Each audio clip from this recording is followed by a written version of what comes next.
Hallelujah. Thank you very much for a spectacular introduction. Thank you for getting me out of the city and up into the mountains and where everything is so beautiful. This is an extraordinary building. And I've just had the pleasure of walking out on the veranda here and enjoying the view. I understand this is the first green building, fully green building. And so I congratulate the Golele Botanical Gardens, and I particularly congratulate the University of Addis Ababa. Thank you, Mr. President, for being here.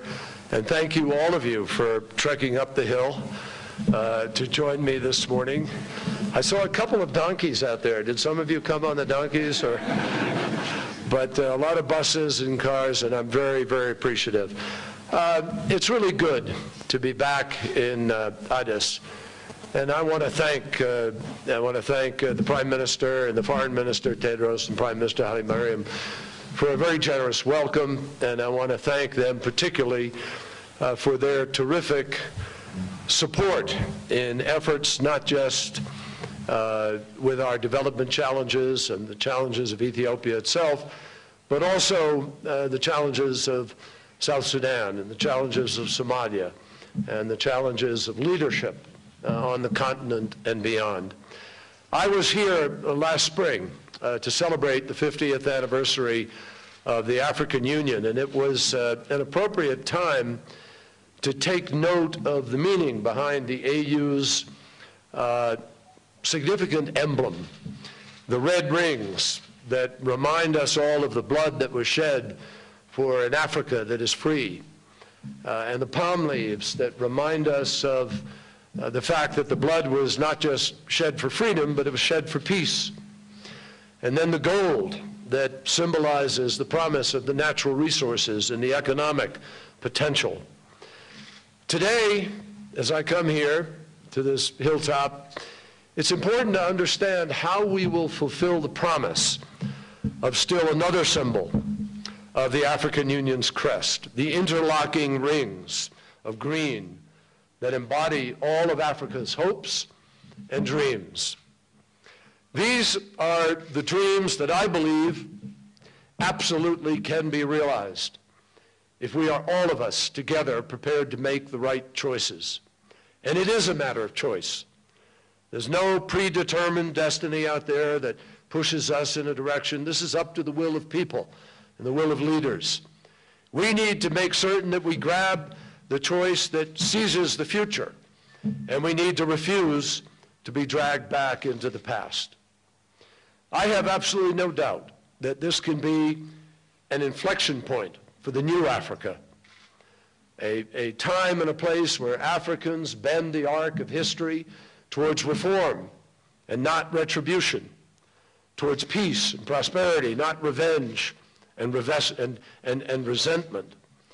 And it's important to acknowledge, at least I feel it's important to acknowledge candidly, that for too long the ties between the United States and Africa were largely rooted in meeting the challenges and the crises of a particular moment.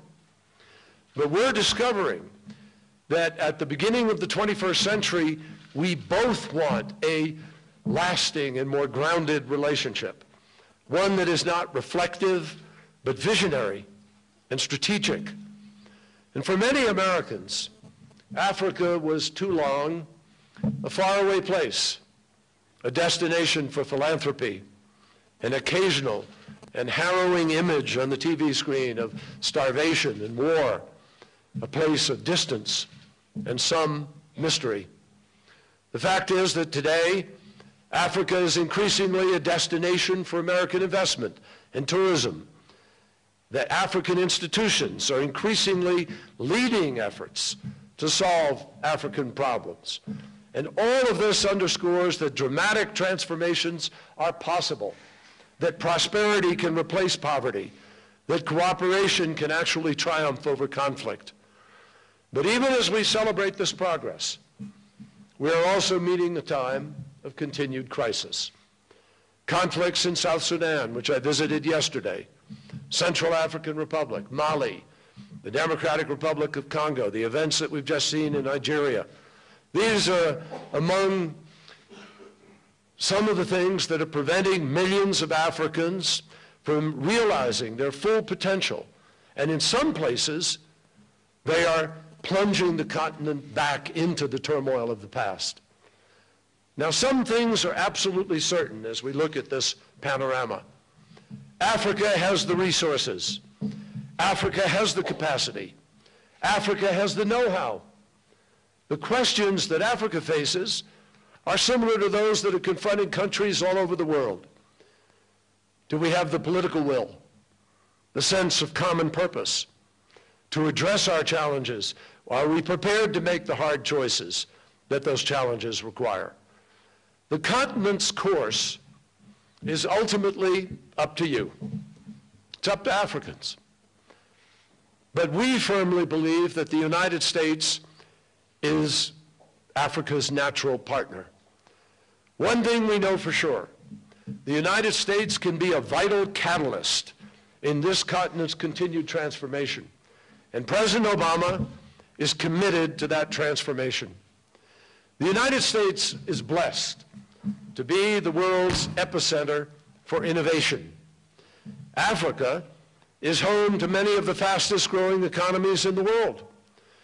So there's no limit to what we can accomplish together by working together and cooperating and setting out a strategy and agreeing to have a vision and join it in common purpose. And though we never forget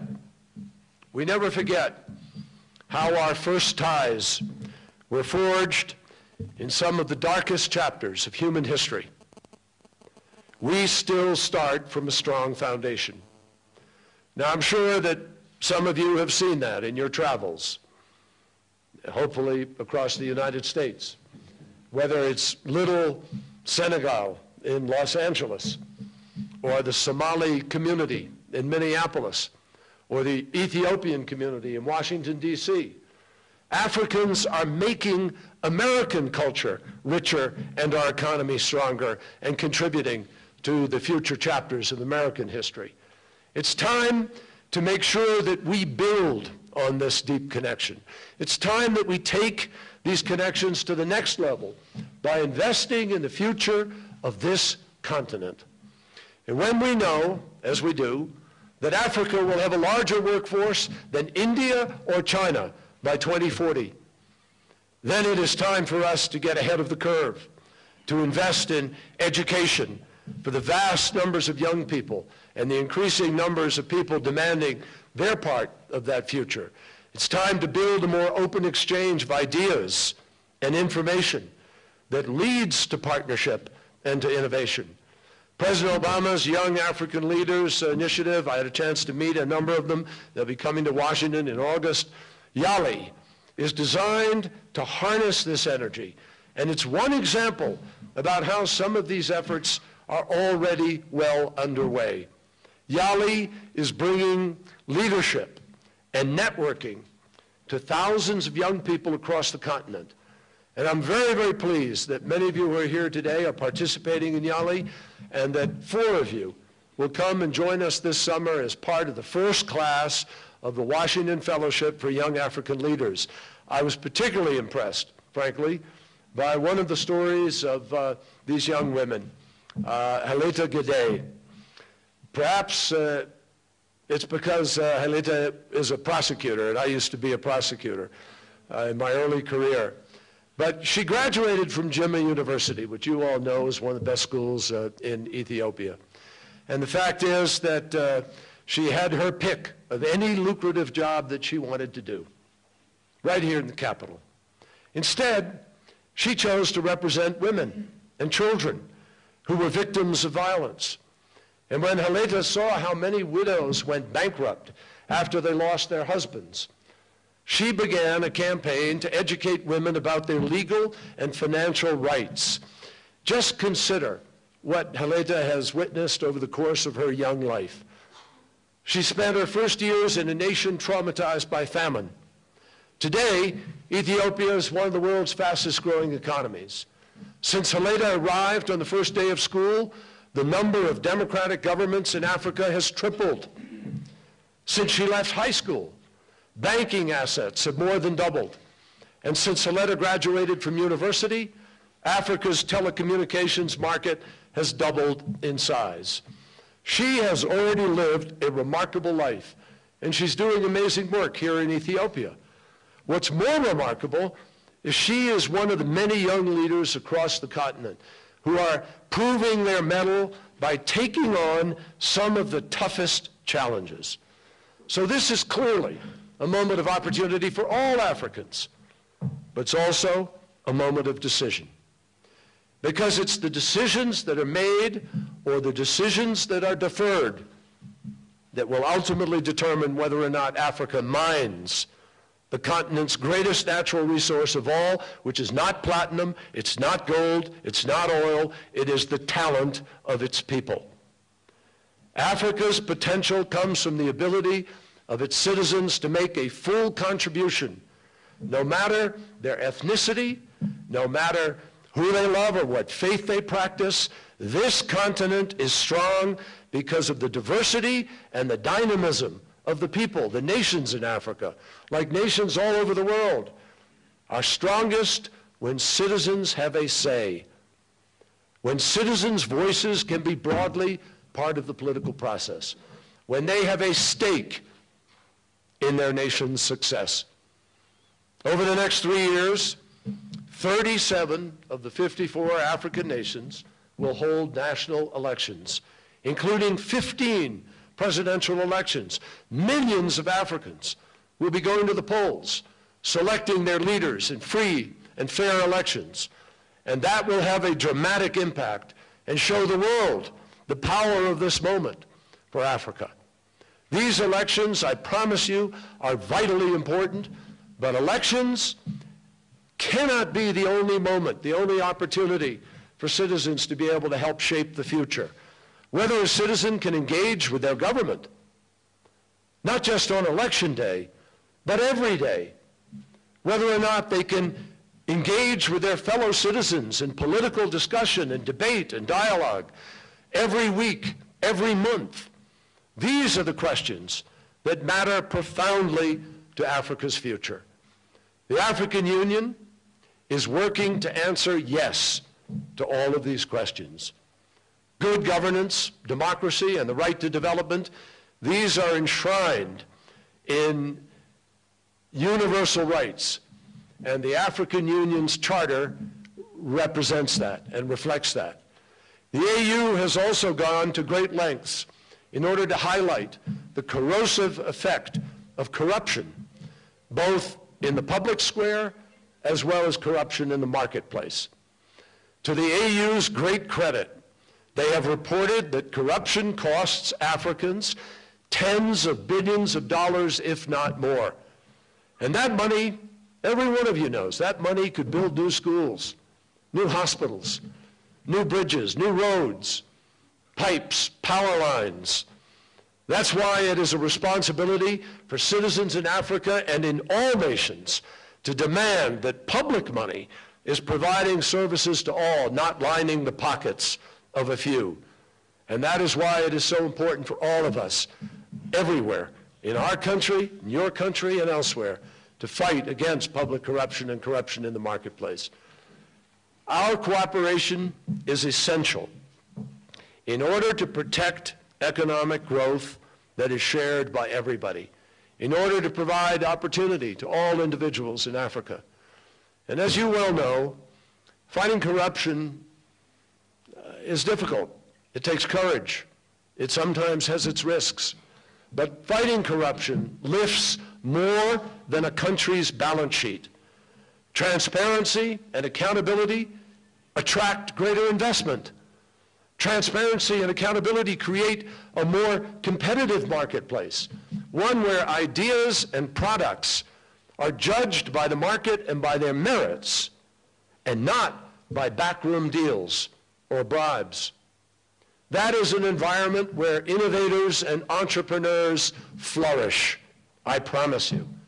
The United States has learned through its own experience that entrepreneurship is an essential driver of prosperity and of freedom. That's why President Obama launched the Global Entrepreneurship Summit, which this fall will bring some of the world's brightest minds to Morocco. Last year, I had the pleasure of being in Kuala Lumpur for that meeting, for the same meeting.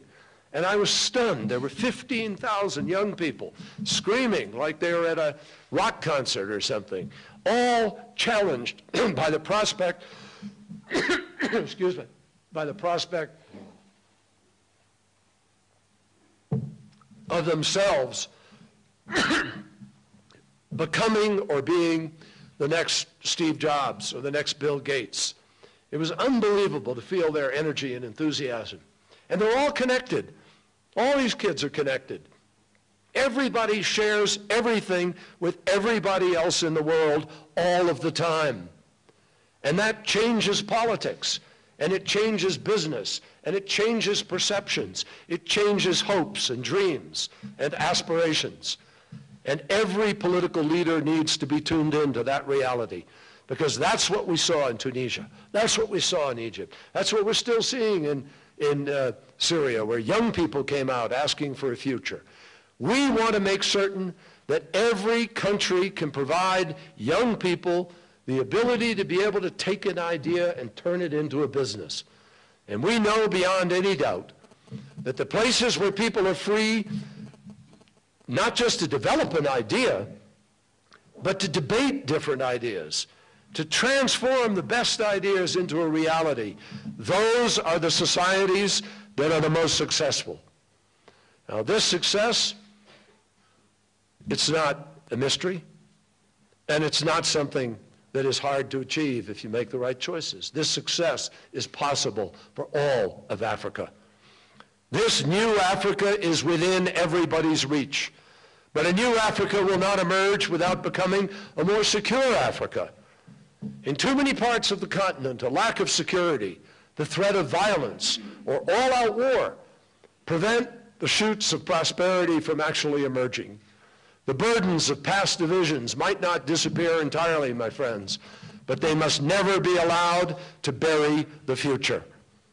The African Union's commitment to silence the guns of Africa by 2020 is an ambitious goal. It is the right goal. It is a vision worth fighting for, and one that we will do everything in our power to help you achieve. And that's why we will continue to provide financial and logistical support to African Union-led efforts in Somalia, where al-Shabaab is under significant pressure.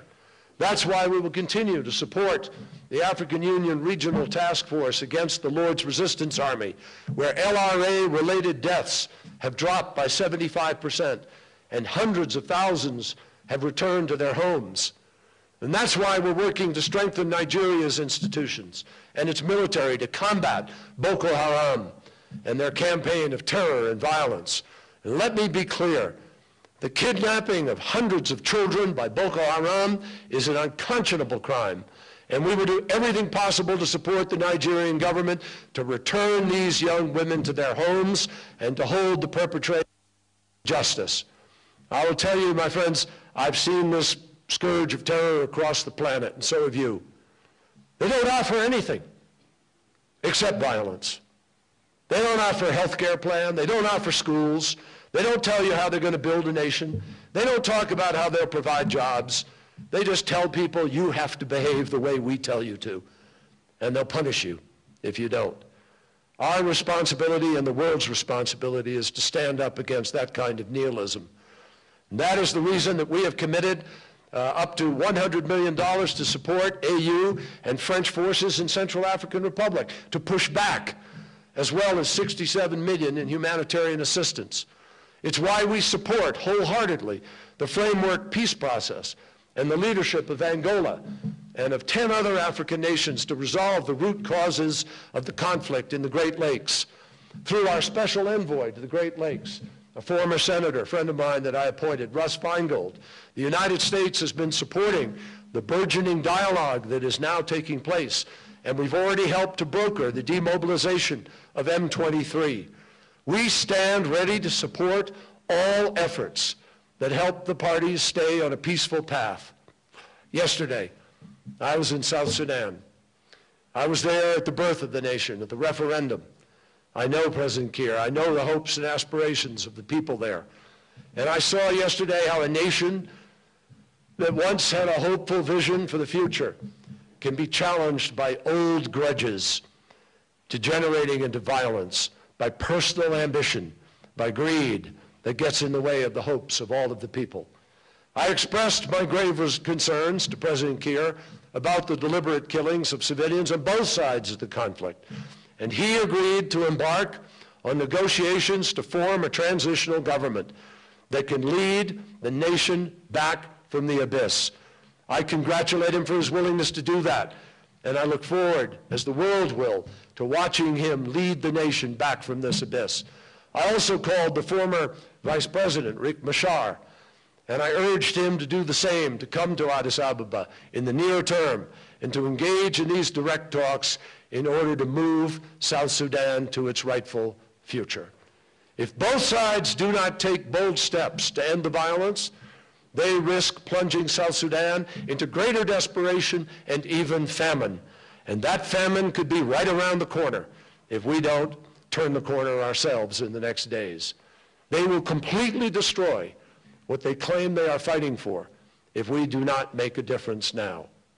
Both sides must do more to facilitate the work of those providing humanitarian assistance, the UN, UNMISS, and all organizations that are urgently providing aid must be supported and protected and not demonized the way they have been.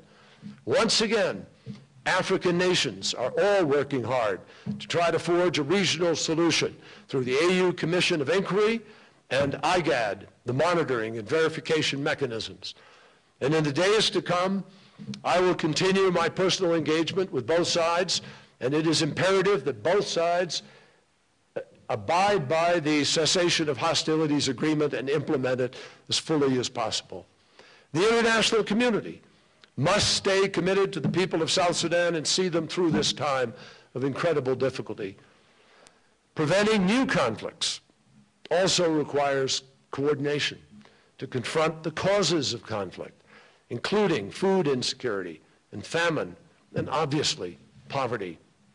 Africa has 60% of the world's arable land. Just think about that. That is a tremendous opportunity for the future, not just to feed Africa's people, but to feed the world. The United States wants to help Africa seize this opportunity by making investments in agribusiness and in crops with greater yields and greater resistance to extreme weather, with Feed the Future, which was built on the foundation that was laid by the African Union. With your own comprehensive African agriculture development program, the United States is investing several $billion to improve seed quality, to enhance farming methods, to protect against soil erosion, and link small farmers to the marketplace. To underscore the importance of these commitments, the AU has made 2014 the year of agriculture and food security. But it's no exaggeration to say that the greatest risk to African agriculture and even to our way of life, not just in Africa but on this planet, comes from the potential ravages of climate change. According to the UN's Intergovernmental Panel on Climate Change, portions of Mombasa, Dakar, Monrovia, and dozens of other coastal cities could be underwater by the middle of this century. Yields from rain-fed agriculture in parts of Africa could decline by 50%. An additional 100 million people or more will be living without water or under greater water duress as a result of the changes from climate. When 97% of scientists agree that climate is changing and that human beings are responsible for much of the change, and that it's happening faster than predicted, let me tell you something. We need to listen to that 97%, and we need to act. And when this continent produces less carbon than almost any other nation, when the continent produces less carbon than almost any other nation, but has the most to lose from climate change, it is true, there is an inherent unfairness to that equation. And there can be no doubt about it. Greater prosperity in Africa is going to demand greater energy supply. So citizens in Africa will have to make certain that the mistakes that we made, the mistakes that other developed nations have made, that those are not repeated, that the mistakes that created this moment of urgency for the world are not repeated on this continent. The United States wants to support Africa's efforts to develop more sustainably, even as we move to do so ourselves and move to curb our emissions. And that's why, as part of the President's Bold Power Africa initiative, a partnership that will pump billions of dollars into the continent's energy sector, we are working with programs such as the U.S.-Africa Clean Energy Finance Initiative. We're leveraging public resources and private resources to support $1 billion in clean energy investment from the private sector. Climate change is a global challenge, and it's going to threaten this continent and all continents in profound ways if it is not matched by global cooperative action. And we face this challenge remembering that we've come together before to confront a borderless generational crisis, one in which I am proud to say we are now winning. So when someone suggests that we are impotent to combat climate change here on Africa's soil, remind them that we already turned back armies of indifference and denial in the fight against AIDS. I've worked with some of you in this battle since the 1990s. It was 15 years ago when I co-authored the first Africa AIDS legislation, which later became the foundation for PEPFAR. Back then, what I saw this week at the Gandhi Memorial Hospital that I visited a couple of days ago, that would have been unthinkable back then. Because of the commitment of local doctors and healthcare professionals, and with PEPFAR's sustained support, we have dramatically reduced the number of young children infected with HIV. And the fact is that we have, I think we were about, 15,000 children were receiving antiretroviral drugs back in 2004. Today, there are more than 330,000 receiving it. The number of people living with HIV has been reduced by 1/3. And there was, and remarkably, we are on the cusp of witnessing the first generation of children who will be born AIDS-free because of what we've learned to do. There was a sign I saw yesterday at the hospital, or day before yesterday. It read, Ethiopia and the United States of America investing in a healthy future together. My friends, that sign tells it all. It tells us what's possible. It tells us what we're doing together. It tells us what's possible in all of our endeavors together. Achieving President Obama's goal for an AIDS-free generation would have been the most distant dream. I'll tell you it was, back when we first started talking about doing something about AIDS. Back then it was a death sentence, and back then it was almost a death sentence for politicians talking about it. People didn't want to hear about it. And despite the difficulties that lie ahead, and there are still difficulties, this goal is now within our reach. So don't let anybody tell you we can't do something about climate change or these other things. In fact, in so many ways, Africa is on the move. And that is why investment is moving here from all over the world. IBM has invested $100 million in big data on the continent. IBM's initiatives are helping Africans to find ways to streamline the work of their businesses and governments, to provide more effective and efficient services. Microsoft is investing in what it calls Mawingu.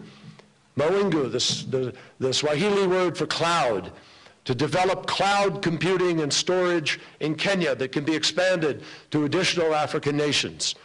Google is exploring ways to develop underused spectrum in order to deliver broadband internet access to remote communities. And it was here in Addis Ababa that we launched a formal review of the African Growth and Opportunity Act in order to determine where to take AGOA for the future. President Obama is committed to a seamless renewal of AGOA as it continues to serve as a vital link in order to facilitate trade between our countries. I say this unabashedly, too. We want more American companies to be here, to invest. both to unleash the power of the private sector in Africa and, yes, to create jobs in America at the same time. Now, we've seen this time and again. When we help nations stand on their own 2 feet, we share in their success. Out of our 15 largest trading partners today, 11 are former recipients of American aid. They are now donor countries. That's the transformation that can be made. The transformation from aid to trade has been a powerful driver of American prosperity as well as global growth. And that's what we saw take root from our partnerships in Europe after World War II, when America came in and we helped to rebuild Germany, with whom we fought a war, helped to rebuild Japan, with whom we fought a war, helped to rebuild Europe that was crushed by the war. We have seen this same kind of resurgence in Asia, where American investment and partnership helped to underwrite their incredible rise. And today, that's what we're beginning to see here in Africa. When people say that kind of development that happened in Europe and Asia can't happen here, we just plain disagree. It's already happening. Africans are shaping their future for themselves. You're shaping it for yourselves. And we want to share in your effort and help to provide and drive for a shared prosperity that reaches these millions of young people who need education and jobs. That's one of the reasons that I've come to Addis today. And that's why I'm traveling across the continent from the Horn of Africa to the Atlantic coast in the next couple of days. So this is a very important time for us both. This summer, we will further advance the vital work that we are undertaking together with the Africa Leaders Summit. This summit will be the first of its kind. Never before will so many leaders from such a diverse cross-section of the African continent come together with the President of the United States and leaders from all across American society in the United States. It's an historic gathering that matches the remarkable importance of this particular moment. The theme of this summit will be investing in the next generation. And I'm pleased to see that generation so well represented here today with the young participants from Yali that I mentioned earlier. These young African leaders are the future. And I have to tell you, when we introduced Yali, we were stunned by the response. We put out this notion of young African leaders and invited people to come to Washington, and guess what?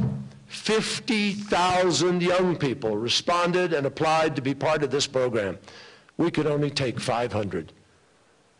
So what we need to do is make certain those other 49,500 and the millions beyond them are able to be reached. That is the kind of commitment that actually inspired a young Bobby Kennedy. Some of you may remember when he came to South Africa during some of that country's darkest days. And he challenged the young audience at Cape Town University to muster the courage and the determination to confront their generation's most daunting challenges. He said, the world demands the qualities of youth. Not a time of life, but a state of mind, a temper of the will, a quality of the imagination, a predominance of courage over timidity, of the appetite for adventure over the love of ease.